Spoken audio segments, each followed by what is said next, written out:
The main focus tonight is dealing with 7 men who made the ultimate sacrifice during the Pacific part of the war, starting with Pearl Harbor, going up to the Battle of Leyte Gulf. But before we do that, what I'd like to do is just show you a little bit of Ike's involvement in World War II in the Pacific. When most people think of Eisenhower, they think of the European theater, they think of North Africa, they think of Sicily, they think of Italy. Nobody thinks about most people do not think about Eisenhower in the Pacific. So does anybody know where Ike was on Pearl Harbor Day? December 7th, 1941. Anybody have any idea where Ike was? Ike is in San Antonio, Texas. He's with Fort Sam Houston. He is the executive officer of the Third Army, which is 250,000 soldiers. Just a couple years before that, the size of the U.S. Army was only about 190,000 soldiers. But starting late summer of 1940, the United States will implement the first peacetime draft in American history. So Eisenhower is in San Antonio, Texas. He's the Chief of Staff of the Third Army, and General Walter Kruger is his boss. And Eisenhower has his first star, and he earned that brigadier general, temporary brigadier general, from his performance during the Louisiana maneuvers. And General Marshall, the Chief of Staff of the U.S. Army, wanted to see what generals could function in this new U.S. Army, the size, the technology that was involved. So General Marshall will do the Louisiana maneuvers, which is August and September 1941. And Eisenhower will shine during these Louisiana maneuvers. He tries to give the glory to his boss, General Kruger, but all the press is very impressed, and the senior officers, including George Marshall, is very impressed with Ike's skills at that time. So on the 12th of December, 5 days after Pearl Harbor, Ike receives a phone call at San Antonio, Texas. And on that line is Colonel Beadle Smith. And for those of you who know a lot about the European part of World War II, Beadle Smith ultimately will be Ike's Chief of Staff. So Beadle Smith is working in the War Department, and he's going to tell Ike, the Chief wants to talk to you as soon as possible. Wants you to come to DC as soon as possible. When he's talking about the Chief, he is talking about the Chief of Staff of the U.S. Army, General George C. Marshall. At that point, Beadle Smith will tell Ike to pack a bag and to tell Mamie goodbye, orders are to follow. Ike is going to hop a train. It takes him 2 days to get to DC. During this train ride, it gives Ike a chance to really examine what's going on. Why does Marshall want to see Eisenhower 5 days after Pearl Harbor?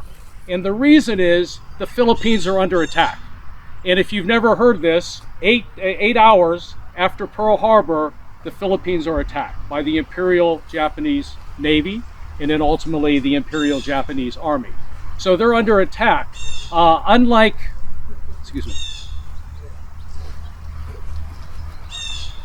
with Honolulu, with Pearl Harbor, the senior officer in the Philippines, which is General Douglas MacArthur, gets warning that there's been an attack on Honolulu, on Pearl Harbor.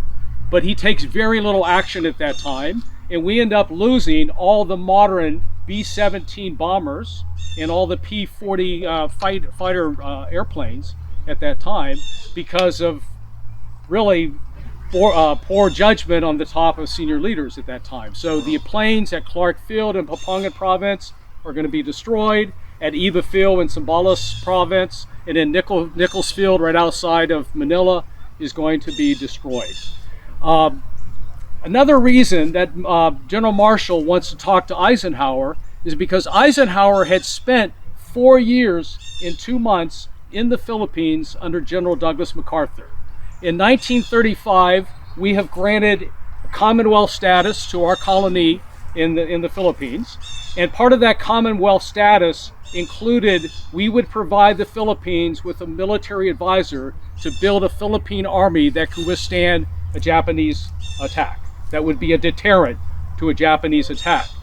General MacArthur had finished up 5 years as the Chief of Staff of the U.S. Army. He's a young man. He doesn't want to retire. Part of the Tidings-McDuffie Act calls for this military advisor. So Eisenhower gets appointed from President Roosevelt and President Quezon of the Philippines to be the military advisor to the Philippine Commonwealth. Ike is going to be MacArthur's personal assistant. This is not MacArthur's finest hour. On the trip from the United States to the Philippines, MacArthur's mother gets sick.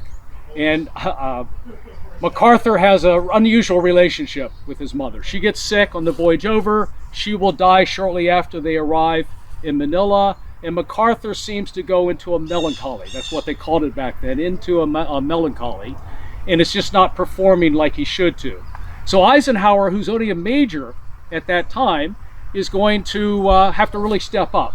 Ike becomes the true de facto military advisor at that time. Ike knows all the key players in the Philippines. He knows the latest intelligence briefing. So the reason that General Marshall wants to talk to Eisenhower is because he has this recent experience in the Philippines. Ike knows the geography of the area. He knows the capability and the weaknesses of the American and Filipino troops. He knows the strengths and weakness of the Japanese troops. And then he knows the key players, including Douglas MacArthur and President Quezon of the Philippines. And then he also has contributed to the war planning, which was War Plan Orange and the Rainbow Five war planning. So that's why General Marshall wants to talk to Eisenhower. When he arrives in D.C. on the 14th of December, 1941, Eisenhower is led to General Marshall's office. And Marshall, the first thing he tells Eisenhower that it's a crisis in the Philippines. Then he gives Ike an updated intelligence briefing, and then he says to Eisenhower, what should be our plan of action? And at that point in Eisenhower's career, he's worked under General Douglas MacArthur, he's worked under Blackjack Pershing, he's worked under General Fox Connor. Ike knows it's not unreasonable for him to tell General Marshall, give him a few hours, let him really think it over, and then he will meet with General Marshall a little bit later on in the day. Any questions at this point? So Ike is going to go into an empty room in the War Department. He gets a sheet of paper, and the first thing he's going to do is type steps to be taken at the top. And the first thing that he puts down is the Philippines cannot be saved, but we cannot abandon the Philippines. We will never live it down if we abandon the Philippines, but the Philippines cannot be saved. Ike is going to argue in this one-page document with General Marshall that all the war planning that was done in the Philippines was based on Pearl Harbor being the ace in the hole. Pearl Harbor is destroyed. There's no way that Pearl Harbor is going to be able to bring reinforcements and resupply. And Ike also points that even if Pearl Harbor was not destroyed, the Japanese Imperial Navy control the sea lanes from Honolulu to Manila. So if you start sending off a big armada to try to rescue them, they're going to be sunk. Eisenhower comes up with the Australian strategy. First time that that's ever been proposed. And Ike says the sea lanes from Honolulu to Australia are open. It's not going to be easy to maintain those the sea lanes to be open, but we can keep those open. We need to start diverting personnel and supplies to Australia. And then ultimately that's going to be the Pacific strategy, is to build up Australia and work your way back all the way to to the islands, working your way up the islands all the way to Japan at that time. So any questions? So Ike is going to finish up with General Marshall, and General Marshall promotes Eisenhower to be in charge of the war planning department, or war planning department for the Philippines and the Far East. And when we say Far East, that's China, that's Hawaii, that's Australia, and any islands in the Pacific. So at the end of that day, Ike is now in charge of the war planning for those locations. And then Eisenhower is going to make a not a tough choice, but a really important choice in his life. General Marshall is going to say there's a lot of good officers in the War Department. They're good at analyzing a problem, but they keep coming to Marshall asking for permission to do something. And he'll say to Eisenhower, I need another officer in here who's willing to make decisions. And Eisenhower is one of those officers. He will tell General Marshall that he will make decisions, which is a big help for Marshall. So immediately, Ike is going to start maintaining a diary of his time in the War Department. And his War Department diary is entitled Crisis in the War Department. What Ike notices on day one is there's prima donnas everywhere. There's senior officers chasing what Ike calls small fires. Nobody has a common concept of what's going on. So Eisenhower's not only trying to rescue the Philippines, but he's also trying to change the concepts that are being done within the War Department. Ike will tell these senior officers, you have to think big at this time. If there's a small fire, let your subordinates, or 2 levels down, let them deal with it. We have to have common concepts at that time. So Eisenhower is going to shine for General Marshall for the next 2 months, doing everything that he can to try to help the Americans at Corregidor and Bataan. And then within 2 months, Ike is going to be promoted to be in charge of all war planning in the world. But still his main focus is on the Philippines, Bataan and Corregidor.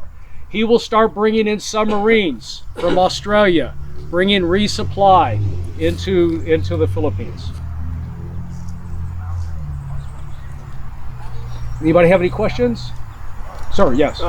Did he have to coordinate a lot with Admiral Nimitz? Because Admiral Nimitz was... That's definitely coordination with the Navy at that time. Okay, and then Eisenhower, when you read his diaries, he doesn't think he's getting the cooperation that he deserves at that time. So there would be certain persons that would be in that prima donna category. I wouldn't put Nimitz in there, but there's some senior Navy officers that would fall into that category. And Midway had not yet happened yet, right? Midway is going to be later on. Okay. Yes. Okay. So Eisenhower is going to continue gaining strength in the War Department, proving himself to General Marshall. And then in March of 1942, General Marshall will go up to Eisenhower and say, this war is going to be different. During the First War, during the Great War, we gave promotions to staff officers. In this war, we're going to give promotion to operation, to line officers. And Ike will go to General Marshall, well, I want to go out in the field, sir. I want to go out and command troops. And they kind of go back and forth. And within 2 days, Marshall is going to promote Ike to a temporary major general. And when you look at his category at that time, he's not only in planning, he's also considered an operational deputy to General Marshall at that time. Another thing that Eisenhower has to contend with is the death of his father. His father dies on the 10th of March, 1941. And Ike calls his mother, and her name is Ada, and he comforts his mother. But then Ike tells his mother he cannot come to the funeral. His duty is to the country at that time. So for 30 minutes at the time that his father is being buried, Ike will spend 30 minutes alone in his office, reminiscing on the life of David Eisenhower. So then General Marshall is going to make a trip to England. And General Marshall doesn't like what is being conducted in England at that time by the American command there. So he will ask Ike, and this is going to happen right around the 1st of May. And unfortunately, what's happened during this time is the surrender of our forces on Bataan, and then that's going to be the 9th of April, and then by the 6th of May, our forces are going to surrender in Corregidor. Eisenhower has done everything that he could at that time, but it's just overwhelming. The American forces are just overwhelmed at that time. But General Marshall will make a trip to England. He doesn't like what he's seen. He's going to come back and ask Eisenhower to make a trip to England to basically find out what's going on. And he also wants Ike to have a plan of action at that time. So Ike is going to go to England, and he starts meeting with all these American contemporaries at that time. And it's all of a sudden, it's 5 o'clock. And they go, oh, it's 5 o'clock, we got to go to the pub. Ike says, there's no 5 o'clock in war. And then they're planning what they're going to do on the weekend. Ike tells him, there's no weekends in war. And then the thing that really irritates Eisenhower, he'll say, who's your British counterpart? I don't know. We're supposed to be working on this alliance at that time. And at this time, the U.S. is still optimistic that they can make a cross-channel landing by fall of that year. But Ike is going to write up a plan of action for General Marshall. And one thing that he does put in that plan of action is that it should be a 3-star position instead of a 2-star position, because the British will take us seriously if it's a 3-star position. So Ike is going to come back and he's going to present that to General Marshall, and General Marshall is going to say, you better read it closely because you're the one who's going to be executing that. So that's into May of 1942. From December 12th, when Ike gets that phone call in San Antonio, Texas, up until around the 1st of May 1942, Ike's main focus at that time is on the Philippines and the Far East. He spends all the resources that he has, and I know there's kind of a mythology that Ike was always focused in the European theater of operation, but no, Eisenhower was very focused for the first 5 months of World War II in the Pacific. Questions? So what we're going to do now, folks, we're going to go on the driveway out here. We're going to walk down. It's going to take us about 10 minutes to get everybody down there. And there's this beautiful Japanese maple tree. And I have 7 veterans of the Pacific who gave their full measure to the United States of America. And what I'm going to do is read their biographies. And I have little American flags, and we're just going to show respect to them. The 7th one was at sea. He was never found. His body was in sea during the Battle of Leyte Gulf. So we can't visit his grave, but everybody can remember him.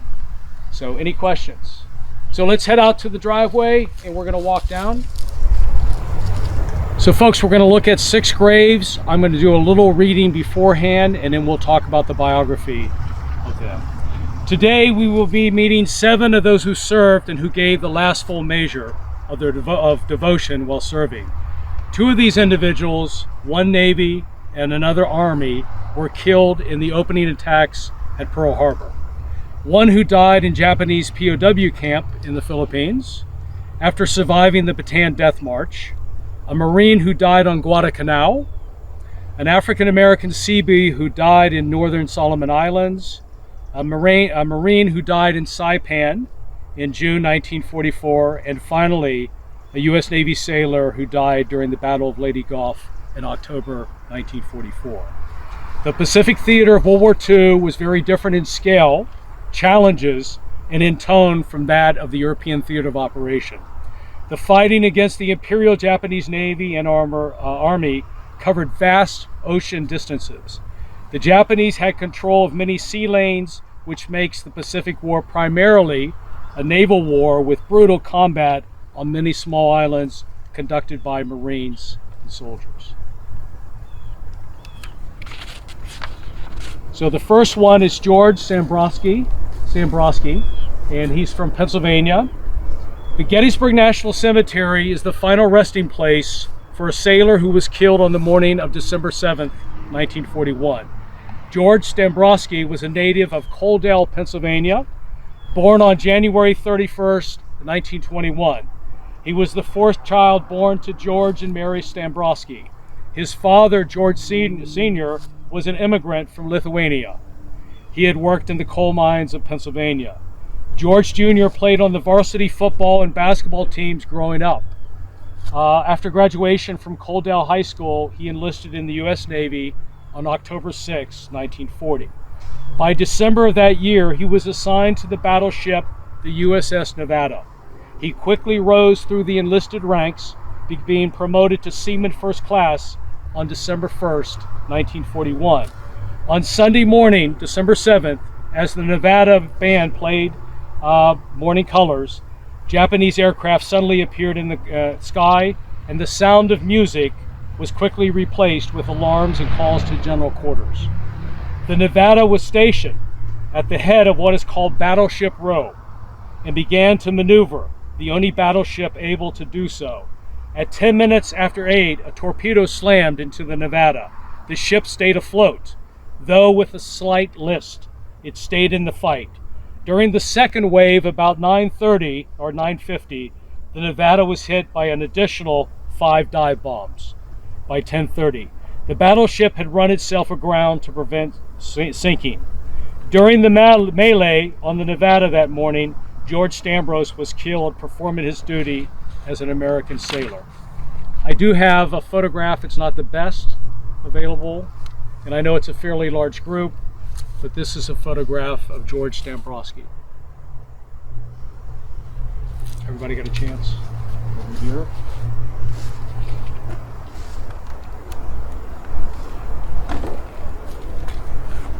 The Nevada lost 60 crewmen killed and 109 wounded and sustained severe damage.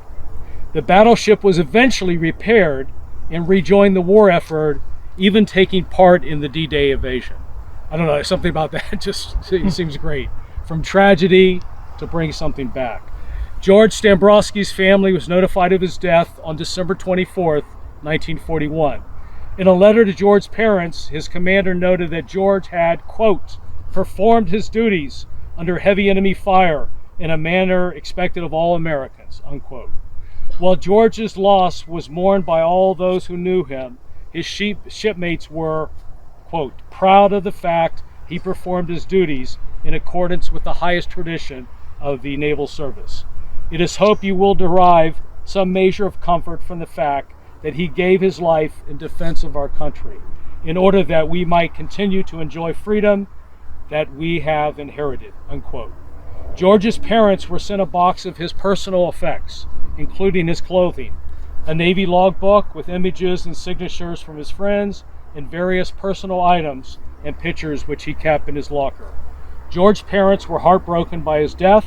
His mother, Mary, passed away in November 1944. According to newspaper accounts, she had been ill ever since George Jr. had died. George Stambrowski was reinterred on November 6, 1947 at Gettysburg National Cemetery. So the second person also died in Pearl Harbor, but he was U.S. Army. And he was part of the Coast Artillery Corps that would protect the harbors going into major cities. So what we need to do is we're going to head over in this direction. That's where the flag is. You can stay on the asphalt, or you're welcome to walk through here. So this is the grave of Eugene Bubb, one of 194 Army killed in action during Pearl Harbor. He's a native of York, Pennsylvania. His father was a World War I veteran who served in France with the American Expeditionary Force. In July 1940, Eugene enlisted in the U.S. Army. At that time, he was living with a great aunt and sister. Once he enlisted, he never came home again to Pennsylvania or to see his family. Eugene listed his father as his contact when he enlisted, but his father had died January 1st, 1941. It is unknown if Eugene ever learned of his father's death. Eugene was initially assigned to Battery B, 55th Coastal Artillery, which the fort guarded the entrance to Pearl Harbor. He was sent there in August 1940. He was reassigned to the 41st Battery C Coast Artillery from the 55th Coast Artillery. On the morning of December 7th, 1941, as Japanese planes filled the skies above Pearl Harbor, one of them was piloted by Takeshi Harano, who had taken off from the aircraft carrier Akagi several hours earlier. Harano was part of a group of 90 fighter planes from the Akagi, part of the first wave of aircraft arriving and escorting bombers. Men from the 41st Coast Artillery had taken cover there waiting for ammo to use against the Japanese planes. Just wanted to show you, this is an artistic rendition of how Private Bubb looks in his military uniform.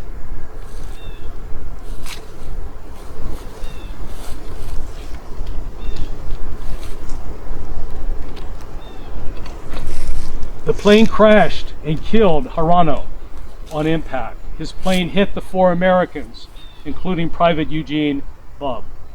By Friday, December 12th, a telegram announcing Eugene's death arrived at his aunt's house, and Fern received it. The telegram was addressed to his father, but his father was deceased. Somehow the telegram made it to his aunt's house. The quote, "The Secretary of War desires me to express deep regret that Private Eugene Bubb was killed in action in defense of his country. Territory of Hawaii, December 7th. No remains can be transported to the United States until after termination of the hostilities, when the Quartermaster General in D.C. will, if possible, upon written request of the next in kin, bring the remains of the United States for the final interment." Bud was awarded the Purple Heart in 1943, which was sent to his mother. With the wishes of her family members, Eugene was ultimately brought here to Gettysburg for his final burial. Bud was later reinterred here on May 18, 1949.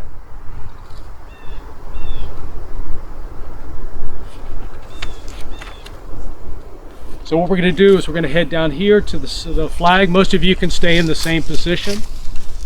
This is George Bard from the Allentown or Williamsport area. He's a native of Williamsport, Pennsylvania.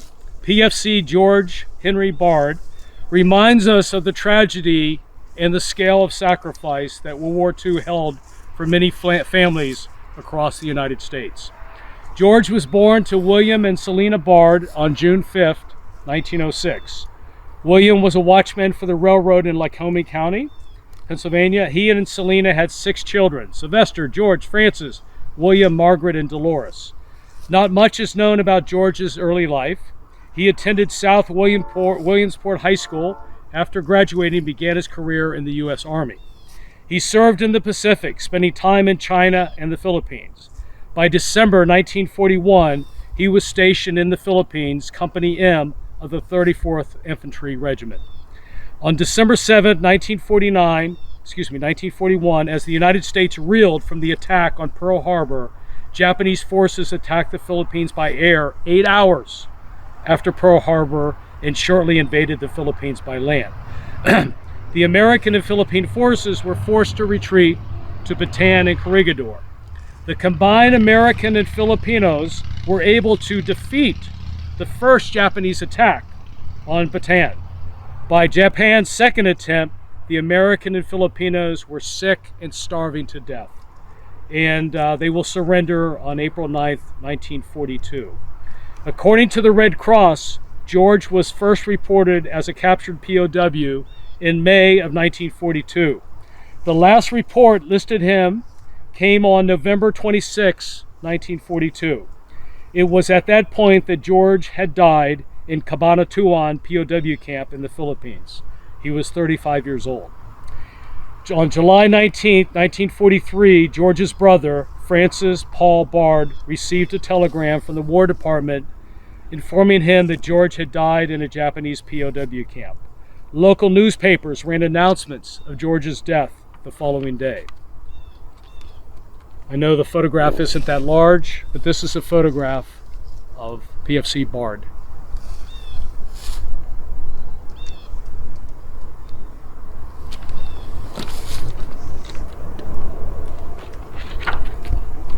George's remains were brought home for burial in 1950. The family chose Gettysburg National Cemetery to be his final resting place. He was interred here on May 12, 1950. So the next young man is a Marine who's going to die at Guadalcanal. So I just want to read one paragraph that gives you a little bit of background on Guadalcanal. Before Guadalcanal, the American position in the Pacific was mostly defensive. Major naval engagements fought at Coral Sea and Midway earlier in 1942. Guadalcanal was America going on the offensive with ground forces, turning a new page in the Pacific War. The 6-month-long struggle from August 1942 until February 1943 was where American forces were able to begin eroding Japanese hold in the South Pacific, neutralizing their air base at Rabaul and on New Britain. So the next Marine is 14 when he enlists in the U.S. Marine Corps. He will falsify his age, he falsifies a next of kin, and Paul Heller eventually will die at age 15. And his grave is over in this direction. It'll be our number 3. Over the years, there's been a couple movies that have been made on Paul Heller. This is a story about a young Marine who gave his life for his country in 1942. Paul Heller was raised in Allentown, Pennsylvania, about 2-hour drive northeast of Gettysburg. His parents were Paul Heller Sr. and Anna Heller. In 1942, he was 5 foot, 7 inches tall, weighed 148 pounds. His hair was blonde, his eyes were blue, his complexion were described as ruddy. His parents were separated by the time he reached high school. He was dissatisfied with some parts of his life in Allentown. Paul Heller decided to run away sometime in late 1941. By February 1942, he was living in Savannah, Georgia. Heller decided in Savannah to join the United States Marines. He was too young to join. In fact, he was only 14 years old when he made the decision. He managed to falsify his own birth certificate, changing his birthday from May 9, 1927 to May 9, 1923, making him 18 years of age. Even at that age of 18, he needed a consenting adult or guardian to join the Marines. He created a fictitious aunt named Betty Beatrick, who signed the consent form. Shortly, he was on his way to Parris Island, South Carolina, for boot camp. By late April 1942, this 14-year-old boy had become a Marine. By the end of May, he was on his way to New Zealand, where he was assigned to K Company, 3rd Battalion, 5th Marine Regiment of the 1st Marine Division. The 1st Marine Division entered combat against the Japanese on August 7, 1942, in the British Solomon Island at a place known as Guadalcanal.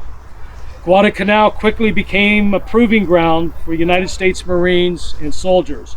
Malaria and also other tropical diseases wore the men down and quickly began to take their toll on the ranks. As the environment began to tax the men, so did the Japanese Army and Navy. Fighting raged as the two armies collided over control of an important airfield.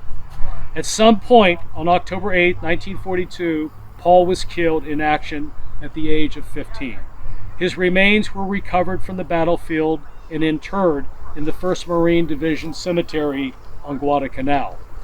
On November 18, 1942, his mother was informed of his death.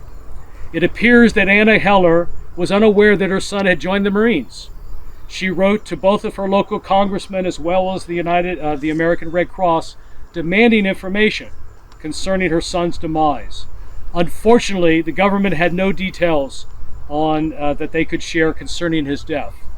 His father was granted his life insurance benefits and his remaining pay.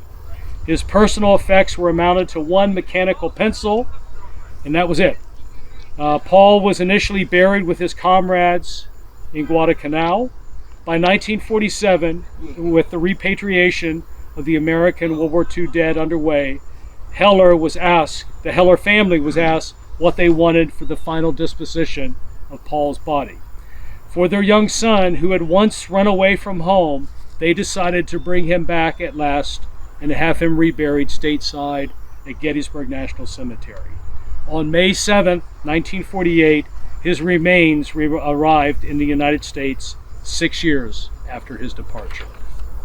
And I do have a photograph of Paul Heller.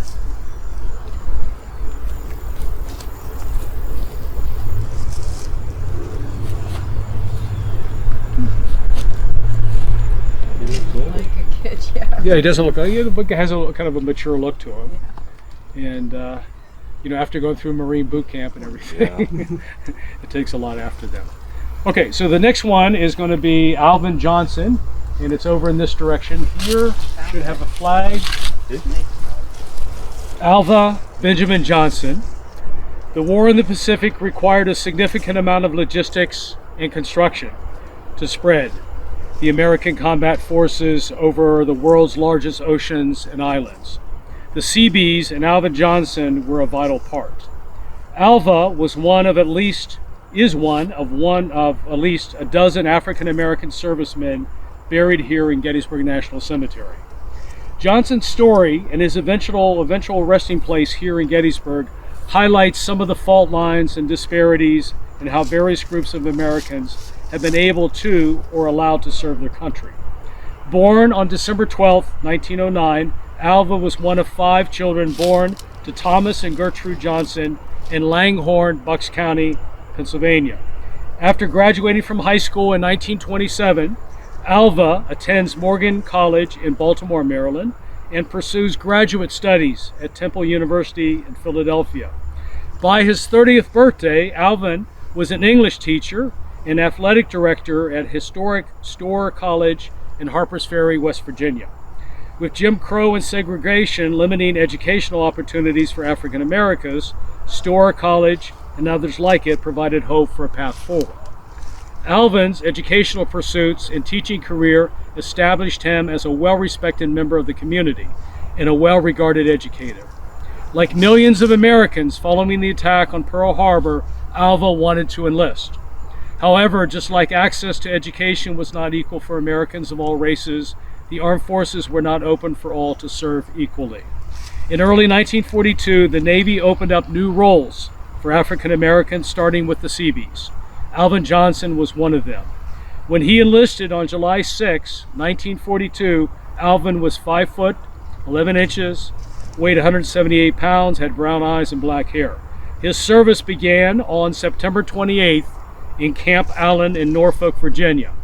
Alvin was assigned to the 34th Naval Construction Battalion, which was a new African American unit. The battalion spent 20 months overseas constructing important naval facilities and infrastructures on faraway places such as the British Solomon Islands. On February 1943, Alvin Johnson and the 34th Naval Construction Battalion were at a grouping of islands just north of Guadalcanal in the Solomons. Exposed to Japanese fire on February 22nd, Alva and other members of his battalion were killed in action. The word of Alvin's death reached his parents back in Bucks County. They were heartbroken. Alvin was awarded the Purple Heart and the Victory Medal. Temple University, where he had gone to graduate school, held a memorial in his honor. After an initial burial overseas, Alva was reinterred at Gettysburg on Friday, March 12, 1948. Alva's final resting place in Gettysburg is on the same hillside where Abraham Lincoln so famously spoken of freedom and equality 85 years before. I do not have a photograph of Alvin, but I do have a photograph of the 34th Naval Construction. It is possible that one of those 4 sailors could have been him, but I could not get a photograph on him.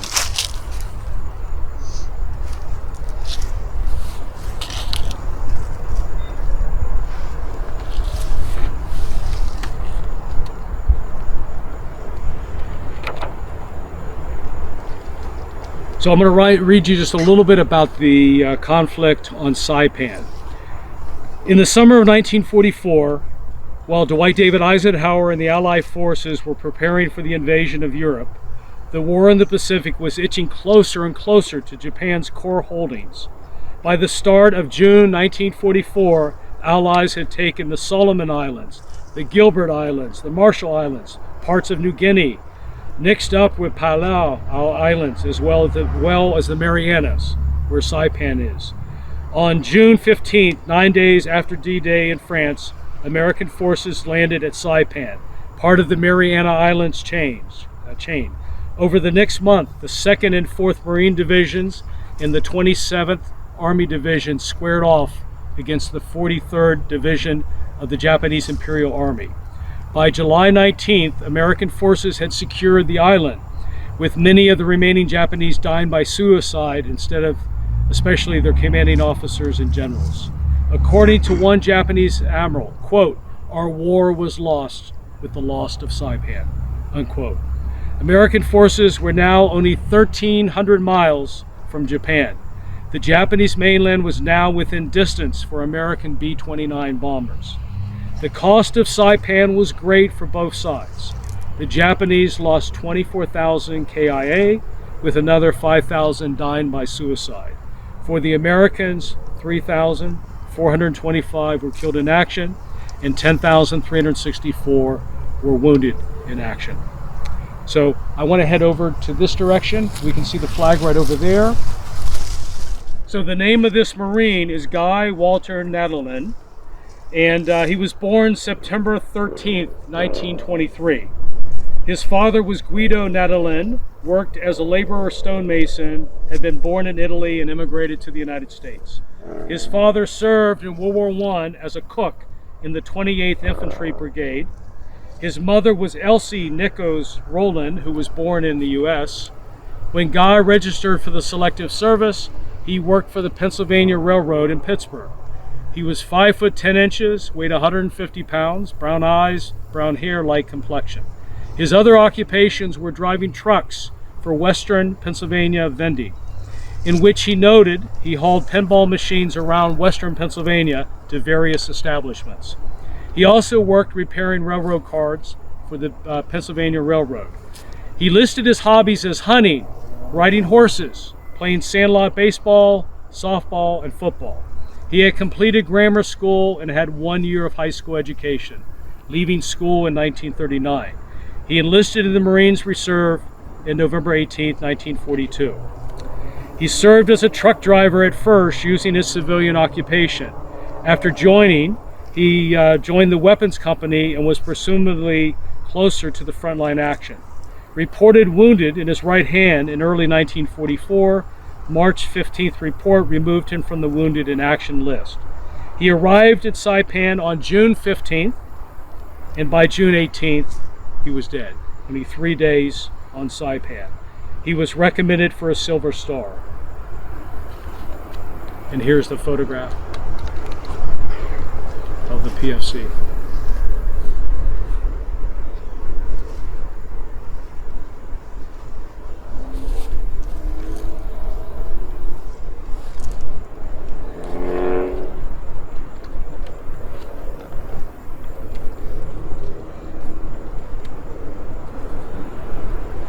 So just briefly, the Battle of Leyte Gulf, which was in the Philippines, the attack began October 20th, 1944. As you probably remember, when MacArthur arrives in Australia, he makes the quote, "I shall return." By October 20th, 1944, he has returned, and that he'll make that statement, "I have returned." But he's going to take an enormous naval battle to support the ground invasion in Leyte. So Francis Bard, this is the brother of the earlier Bard. So tragedy is going to happen twice to this family. Francis Bard, tragedy would strike again for the Bard family in 1944. George's younger brother Francis, who according to local newspaper had received the telegram informing the family of his brother's death at the POW camp, had joined the United States Navy and was serving aboard the destroyer escort ship, the USS Samuel Roberts. Francis was married. His wife's name was Ethel, and he had 3 children. Before enlisting, he worked as a fireman on the Pennsylvania Railroad. He joined the Navy December 27th, 1943. In October 1944, the Samuel Roberts was involved in one of the greatest naval battles in American history, the Battle of Samar, which is part of the larger Battle of Leyte Gulf. Samuel Roberts was part of a small force of U.S. vessels that were engaged in a much larger force of Japanese ships off the coast of Samar in Leyte Gulf on October 25th. Despite being a destroyer escort, the Samuel Roberts heroically faced off against the Japanese battleship, cruisers, and destroyers, hitting several larger Japanese ships before he was sunk. Of the 244 crewmen, 89 died during the battle, with dozens more dying in the water after the ship's sinking, either from their wounds or from shark attacks. Today, Samuel Roberts' wreck is one of the deepest shipwrecks ever discovered. The Battle of Lady Gough was a defining moment for the U.S. Navy in the Pacific and the largest naval battle of World War II. The U.S. Navy thwarted the Japanese attempt to stop the invasion of the Philippines and caused significant damage to the Japanese fleet. For the Bard family, World War II had an enormous cost. One son was captured defending the Philippines in the opening months of the war and then dying as a Japanese POW. Another son died years later defending the American attempt to reclaim the Philippine Islands in late 1944. Water Tender Third Class Francis Bard's body was never found. His date of death was listed October 25th, 1944. Francis is memorialized at the Tablet of the Missing at the Manila American Cemetery in the Philippines. Francis, unlike the 6 other men that we talked about, never made it to Gettysburg National Cemetery. I have a photograph of Bard.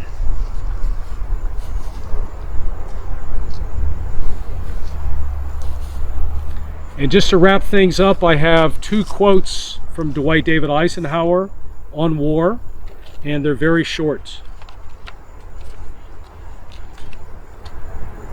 Dwight David Eisenhower: "War is grim, cruel business, justified only as a means of sustaining the forces of good against those of evil."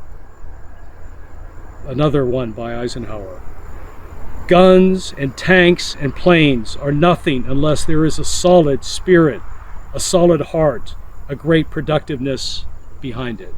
And I think we could apply that to all 7 of the men who gave their all during the Pacific in World War II.